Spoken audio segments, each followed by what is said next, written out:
Lorsqu'on était jeune, si on voulait se moquer de quelqu'un, on lui disait que son existence prouvait la théorie de Darwin.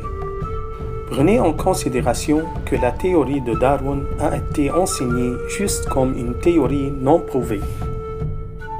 Mais maintenant, quand je parle avec mes étudiants, beaucoup d'entre eux pensent que la théorie de Darwin est déjà prouvée. Ils disent que l'évolution d'une espèce à une autre a été prouvée. Le darwinisme a trouvé the missing link, le lien manquant. Est-ce que c'est vrai? Les scientifiques se disputent les uns avec les autres. Certains sont avec les théories de Darwin, d'autres sont contre. Où dois-je chercher la vérité? J'ai décidé de le chercher dans notre école.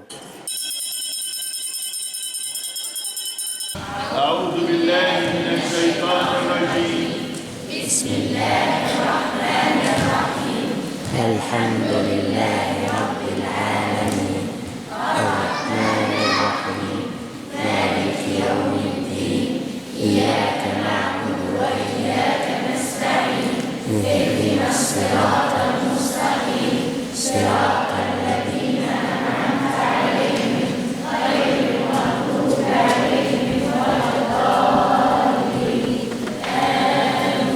الله ربي الله ربي محمد النبي الإسلام ديني القرآن أبي الكعبة قبلتي المؤمنون إخواني ربنا عليك توكلنا وإليك أنبنا وإليك المصير اللهم علمنا علما اللهم وفقنا لما تحبه وترضاه ربنا اغفر لنا ولوالدينا وللمؤمنين يوم يقوم الحساب وصل اللهم وسلم وبارك على سيدنا محمد وعلى آله وصحبه أجمعين والحمد لله رب العالمين.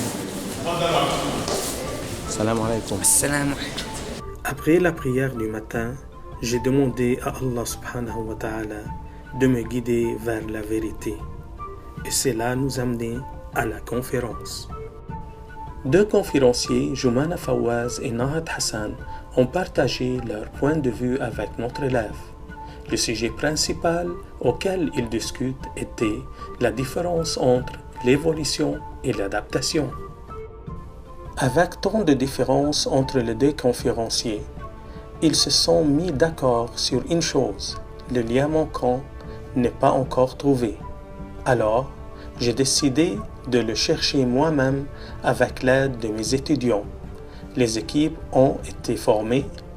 La recherche a commencé. On est venu ici pour vous demander si vous avez vu le Missing Link. On l'a seulement vu à Hollywood une fois. Non? Vous ne connaissez pas? Personne n'a vu? Parce qu'on le cherche, ça fait longtemps.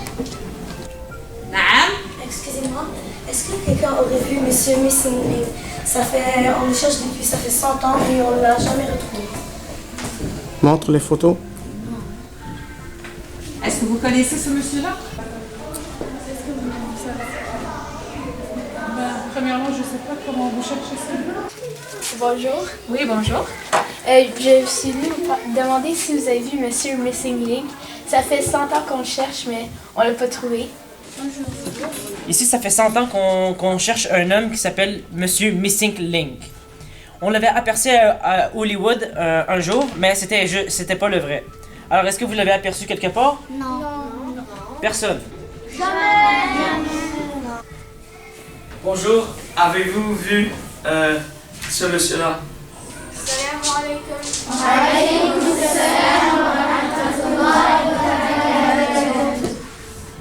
Nous cherchons cet homme qui s'appelle le Missing Link. Est-ce que vous l'auriez vu? Moi aussi non plus. Vous avez vu? Est-ce que vous avez déjà vu ce monsieur-là? Vous avez vu? C'est un singe. C'est un singe qui porte quoi? Vous avez vu? Notre prophète, alayhi salatu wassalam, a dit « Chaque enfant est né avec une vraie foi. » Et la réponse de nos enfants était très, très claire. Je ne suis toujours pas satisfait. Quelle est l'opinion de notre imam sur ces sujets? La question qui se pose, comment Allah subhanahu wa ta'ala a créé Adam? Est-ce que sur l'image d'un être humain ou sur l'image d'un singe? Il y a beaucoup des hypothèses concernant ce sujet-là. Mais nous, en tant que musulmans, personnellement, la première créature que Dieu a créée sur terre, ou bien qu'il a créée avec ses propres mains, c'était Adam alayhi salam. De plus, Adam, Dieu a mentionné dans le Coran qu'il lui a appris des noms de toutes les créations qu'il a créées. Subhanahu wa ta'ala. Donc il lui a appris les noms. Ça c'est un arbre, ça c'est le soleil, ça c'est le ciel, ça c'est des nuages, etc., etc. C'est pour ça que quand il a demandé aux anges de lui dire ces noms-là, ils n'étaient pas capables parce qu'ils ne savaient pas. Mais Adam alayhi salam, il a pu dire ces noms-là. Donc il y a eu une honoration pour Adam alayhi salam, et c'est là où il a demandé aux anges de prosterner à Adam alayhi salam. Alors c'est un honneur. On ne peut pas dire que Allah subhanahu wa ta'ala il va donner un honneur à une créature et demande aux anges de lui prosterner alors qu'il ne sait rien, qu'il ne peut pas parler, qu'il ne peut pas faire la différence entre le bien et le mal. Mais Adam alayhi salam, il pouvait faire la différence entre le bien et le mal, entre le beau et le mauvais, etc. C'est pour ça que Allah subhanahu wa ta'ala il a honoré. Faire très attention de ce que disent les savants. Les savants, ils peuvent dire n'importe quoi. Et leurs paroles, des fois, c'est des paroles correctes, et des fois, c'est des paroles qui sont basées sur des hypothèses, sur des pensées, des idées. Mais quand on parle des paroles d'Allah subhanahu wa ta'ala, ce n'est pas des hypothèses, mais c'est des paroles qui viennent de notre Créateur. Alors c'est très important pour un musulman, celui qui croit en Allah subhanahu wa ta'ala, de croire aux passages et des messages et des versets coraniques qu'il a envoyés à son prophète. Merci. Le darwinisme, c'est une théorie, encore une fois que je le dis, et puis les preuves ne se sont pas montrées convaincantes en fait. On a trouvé dernièrement un squelette humain qui est beaucoup plus vieux que le plus vieux squelette de singe, donc on ne descend pas de singe. Alors ça, c'est une des choses qui vient contredire le darwinisme. Donc on parlait de la théorie de l'évolution de Darwin. On parle souvent, récemment on a entendu parler du missing link par rapport à l'homonide, les découvertes qu'ils ont faites en 2010 par rapport à l'homonide. Alors je voulais juste clarifier quelque chose, c'est qu'ils ont trouvé des fossiles de 2 espèces, un mâle jeune et une femelle. Et par rapport aux recherches et études qu'ils ont faites sur seulement ces fossiles-là, ils ont tiré des conclusions. Donc, il faut faire attention aux conclusions qu'ils ont tirées parce qu'il y a plusieurs scientifiques qui vont en fait à l'encontre des conclusions qui ont été tirées par rapport aux recherches qu'ils ont faites sur ces fossiles-là. Parce qu'ils disent que selon l'âge des fossiles, parce qu'en fait, ils veulent faire le lien entre les découvertes qu'ils ont faites sur l'homonide pour dire que c'est l'espèce transitoire qu'il y a eu entre le singe et l'humain. Par contre, quand on regarde au niveau des études pour voir l'âge de ces fossiles-là, on remarque que finalement, l'âge de ces fossiles-là, ils sont beaucoup plus jeunes que l'homme. Donc, autrement dit, ça ne pourrait pas être l'espèce transitoire entre le singe et l'humain. Aussi, faut faire attention parce que les études qu'ils ont faites, c'était sur un seul fossile, en fait, le squelette qu'ils ont trouvé du jeune homme, mais il était quand même jeune, alors on ne peut pas tirer des conclusions juste sur ce fossile-là. Et finalement, plus les études avancent, plus on est en train de conclure que finalement, c'est une espèce qui est un cousin du singe et non pas l'espèce transitoire entre le singe et l'humain. Une autre des études qui voulait en fait venir détruire la théorie de Darwin, c'est que auparavant, ils ont trouvé des fossiles d'une espèce marin, en fait un poisson, qui s'appelle le coélocanthe.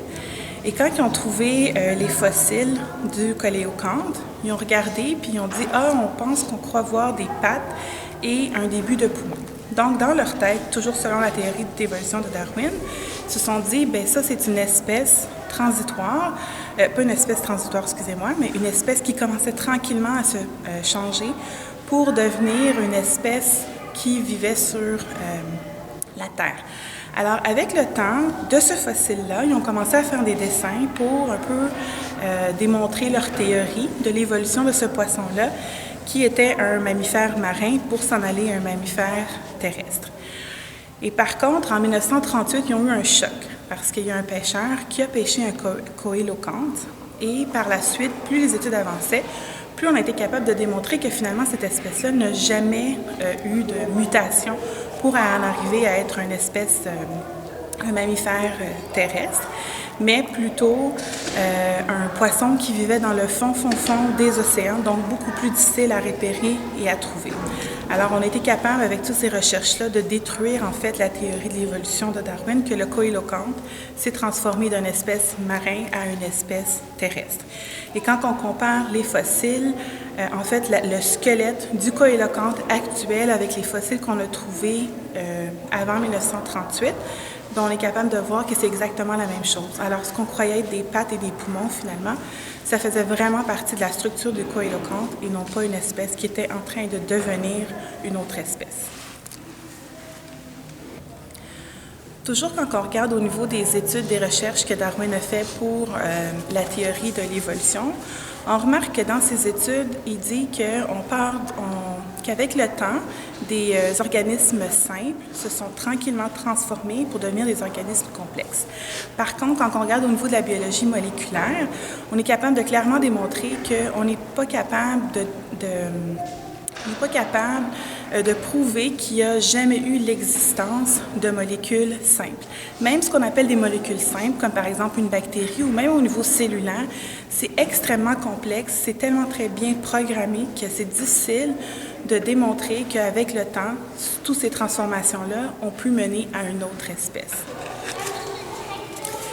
Finalement, comme message final que je voudrais vous donner, c'est qu'il faut toujours faire attention aux études qu'on lit, aux œuvres, aux écrits, les recherches, parce qu'on ne peut pas se fier juste sur une recherche. Il faut vraiment avoir un esprit critique et être capable d'évaluer si c'est une recherche qui a un fondement scientifique ou non. Je vais vous donner un exemple parfait. C'est qu'avec le temps, on a beaucoup dit que, on enseigne dans les écoles que l'homme et évolué du singe, que donc le singe serait notre ancêtre. Et en fait, on peut un peu manipuler les données qu'on retrouve dans le temps pour les faire parler comme nous on veut. Je vais vous donner un exemple. Il y a un professeur d'art à Harvard qui a décidé de démontrer que finalement, avec des restants, des fossiles, des squelettes, on est capable de faire parler un peu ces squelettes-là de la façon qu'on veut. Donc, ce que lui a fait, c'est qu'il a pris le crâne qu'on avait trouvé d'un singe et il a fait des dessins avec. Le même crâne, il a été capable de dessiner le visage d'un homme et le visage d'un singe. Donc, tout simplement pour vous démontrer que, dépendamment de ce qu'on veut faire parler à les fossiles ou le squelette, on est capable de démontrer qu'avec le même crâne, en fait, on est capable de faire un visage de singe et un visage de l'homme. Donc, il faut avoir l'esprit critique. Il ne faut pas croire tout ce qu'on voit, tout ce qu'on lit. Il faut avoir un esprit critique, de savoir peser les pour et les contre et de questionner pour en arriver à fond puis arriver à tirer notre propre conclusion. Après tout a été dit et fait, les gens qui croient encore croient. Mais il est très clair pour moi que le lien manquant n'a pas encore été trouvé.